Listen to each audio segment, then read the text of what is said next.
পরের খবরে আসবো, সিঙ্গল বেঞ্চের পর ডিভিশন বেঞ্চেও নবান্নের সামনে ধর্ণা মামলায় ধাক্কা বিজেপির। নবান্নের সামনে ধর্ণায় বসার অনুমতি দিল না ডিভিশন বেঞ্চ। সিঙ্গল বেঞ্চের নির্দেশ মতো মন্দিরতলা বাসস্ট্যান্ডে ধর্ণা কর্মসূচি পালন করতে হবে বিজেপিকে।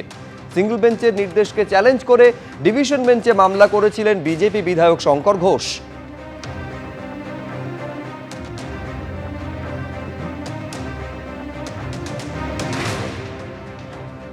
আসি পরের খবরে, তিলজলায় আচমকাই অগ্নিকাণ্ড, 4 থেকে 5টি ঘরে আগুন লেগে যায়। আগুন দ্রুত ছড়িয়ে পড়তে থাকে, শর্ট সার্কিট থেকে অগ্নিকাণ্ড এমনটাই জানা গিয়েছে। সুকান্ত মুখোপাধ্যায় আমাদের প্রতিনিধি সরাসরি রয়েছেন আমাদের সঙ্গে। সুকান্ত, কি ঘটেছে, এখন কি অবস্থা? দেখো, এই মুহূর্তে আগুন পুরোটাই নিয়ন্ত্রণে এসে গিয়েছে। দমকলের 2টি ইঞ্জিন তারা কিন্তু ইতিমধ্যে এই আগুনকে তারা পুরোপুরি কাবু করে ফেলেছে।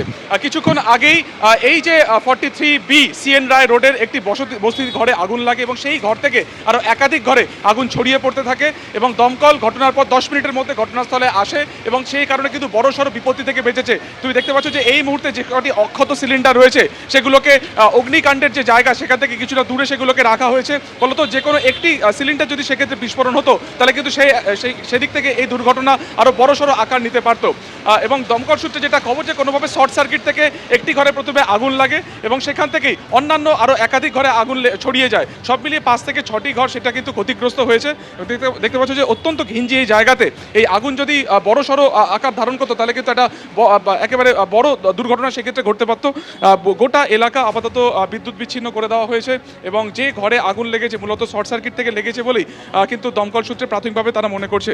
ইতিমধ্যে তিলজলা থানার পুলিশ তারা ঘটনাস্থলে এসেছে এবং এই আশপাশে যত বসতি রয়েছে সেখানে যাদের মানুষজন রয়েছেন তাদেরকেও কিন্তু দূরবর্তী জায়গাতে তাদেরকে সরিয়ে নিয়ে যাওয়া হয়েছে এবং আগুন এই মুহূর্তে সম্পূর্ণ রকমভাবে কন্ট্রোলে। পকেট ফায়ার কোথাও রয়েছে কিনা সেটা দেখা হচ্ছে। তুমি দেখতে পাচ্ছ যে এই ঘর থেকেই মূলত কিন্তু আগুন মূলত ছড়ায়। পুরো খাট থেকে শুরু করে আসবাবপত্র সবটাই আপাতত কিন্তু পুড়ে ছাই হয়ে গিয়েছে এবং সেখানে কোনো পকেট ফায়ার রয়েছে কিনা সেটা দেখা হচ্ছে। ফলত একাধিক যে সিলিন্ডার রয়েছে সেগুলোকে দূর জায়গাতে সেগুলোকে সরিয়ে নিয়ে যাওয়া হচ্ছে। একবার জানার চেষ্টা করব। আচ্ছা, প্রচুর সিলিন্ডার এখান থেকে total number of 11 cylinder remove from the spot. এবার শিডিউল্ড কোন ঘরটা দিয়ে না যারা বের করেছে 4-5 দিয়ে বেরিয়েছে। এইবার ব্যাপার হচ্ছে ওয়ান অফ দমকল কি সঠিক সময় আসেনি? না ঠিক সময় এসছে, কিন্তু তার আগে লোকাল প্রত্যেকটা জিনিস চেষ্টা করে প্রত্যেকটা বাড়ি থেকে গ্যাস সিলিন্ডার বার করে আমরা বাইরে বার করেছি।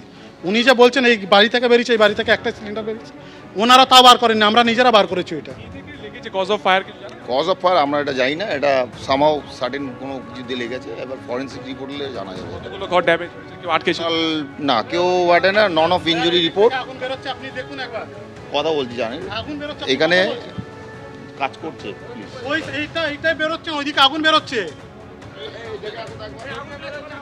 4 থেকে 5টি ঘরে ইতিমধ্যে আগুন লেগেছে। 11 থেকে 12টি সিলিন্ডার সেগুলো কিন্তু অক্ষত অবস্থাতে উদ্ধার করা হয়েছে।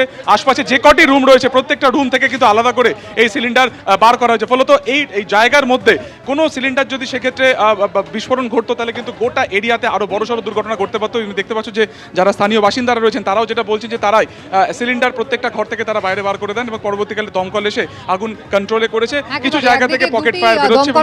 তারা যেমন আগুন নিয়ন্ত্রণে এনেছে, তেমনি সাধারণ মানুষ তারাও কিন্তু যথেষ্ট তৎপর এই আগুন নিয়ন্ত্রণে আনার ব্যাপারে। সুকান্ত, ধন্যবাদ।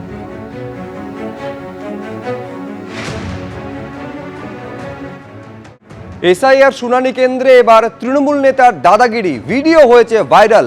মাইক্রো অবজারভারের সঙ্গে দুর্ব্যবহারের ভিডিও ভাইরাল হয়েছে। ছবিটা দেখুন একবার। सर बहुत बुरा हो जाएगा।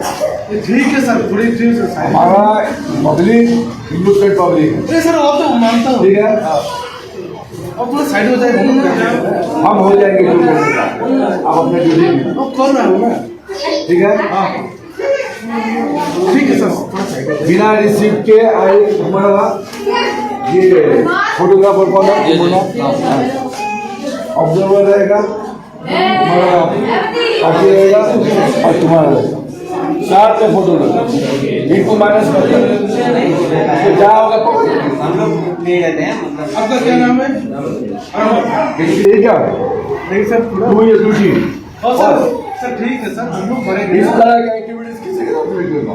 नहीं सर बहुत बुरा हो जाएगा সুদীপ চক্রবর্তী আমাদের প্রতিনিধি ঘটনা সম্পর্কে আরো বিস্তারিত বলবেন। ছবিতে যে ভিডিও ভাইরাল হয়েছে সুদীপ, সেখানে এক ব্যক্তিকে আঙুল উঁচিয়ে রীতিমতন শাসানি দিতে এবং নির্দেশ দিতে দেখা যাচ্ছে।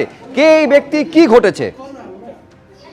তবে শুভজিৎ, তোমাকে বলি এই ঘটনা কিন্তু গতকালকের ঘটনা। গতকাল ইসলামপুরে ধনতলা হাই স্কুলে যখন এসআইআর এর শুনানি চলছিল, এমন সময়ই কিন্তু যেটা যেই ব্যক্তি তুমি দেখতে পাচ্ছ ছবিতে সাধারণ আঙুল তুলে সাজাচ্ছে, তার নাম জাভেদ আক্তার। জাভেদ আক্তার যেটা আমাদের জানিয়েছেন, তিনি বেশ কয়েকজনের কাছে অভিযোগ পেয়েছেন যে ভোটারদের ধাক্কাধাক্কি করছেন মাইক্রো অবজারভার।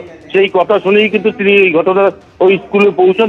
স্কুলে পৌঁছে এসআইআর ঘর যে ঘরে শুনানি চলছে সেই ঘরে গিয়ে তিনি গিয়ে দেখেন যে ওইখানে মাইক্রো অবজারভার যিনি ছিলেন তিনি ভেতরেই ছিলেন। তাকে তিনি কিন্তু তখন বলেন যে আপনি যে দুর্ব্যবহার করছেন এটাতে আপনি করতে পারেন না, এবং আঙুল তুলে তাকে শাসানও দিচ্ছিলেন। এমন ঘটনা কিন্তু প্রকাশ্যে এসছে এবং ভিডিও ভাইরাল হয়েছে। এরপরে কিন্তু আমরা যোগাযোগ করেছিলাম মাইক্রো অবজারভারের সঙ্গে। তিনি কিন্তু আমাদের ক্যামেরার সামনে আসতে চাননি এবং তিনি আমাদের কিছু জানাবেন না বলে জানিয়ে দিয়েছেন। পাশাপাশি তোমাকে বলবো যে এই ঘটনা কিন্তু নিন্দা করেছে বিজেপি। বলছে যে যেই দলের নেতা নেত্রীরা থানা থেকে আসামি ছাড়িয়ে নিয়ে যায়, সেই দলের কাছ থেকে এর থেকে বেশি কি আর আশা করা যায়। পাশাপাশি আমরা যোগাযোগ করেছিলাম জাভেদ আক্তারের সঙ্গে। তিনি বলেছেন তিনি অভিযোগ পেয়েছেন যে ভোটার এই মাইক্রো ধাক্কা দিচ্ছিল এবং তাদের সঙ্গে দুর্ব্যবহার করছিল। তেমন অভিযোগ পেয়েই কিন্তু তিনি ঘটনাস্থলে পৌঁছেন এবং তাকে তার সঙ্গে বাদানুবাদে জড়িয়ে বলেন বলে তিনি জানিয়েছেন। শুভজিৎ, ধন্যবাদ। हमारा पब्लिक हिंदुस्तान पब्लिक एबीपी आनंद एगिए थाके एगिए राखे।